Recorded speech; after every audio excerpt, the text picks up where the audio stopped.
نعم فضيل، لقد زاد الحال عليك، فالركوع لله ليس للبشر.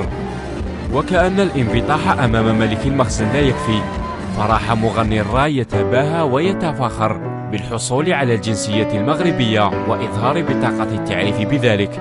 والحمد لله جيب لا شونس ديال 4 سنين ولا 5 سنين عطى لي الظهير ديال الجنسية.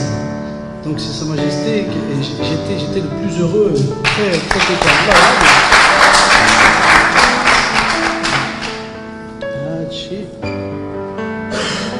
هاي دونك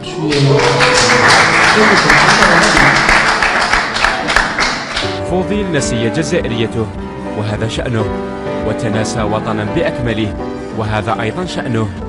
لكن الركوع لإطار من خشب فهذا ليس من شيم الجزائريين. فضيل لم يتوقف عند هذا الحد فقط، بل هاجم صديقه الشاب بلال الذي رفض الجنسية المغربية التي عرضت عليه. هذاك بلال الله يهديه الله يهديه. الكسب المادي وعالم الأشياء طغى على كثير من الفنانين، باعوا عقيدتهم، باعوا وطنهم، وضاعوا.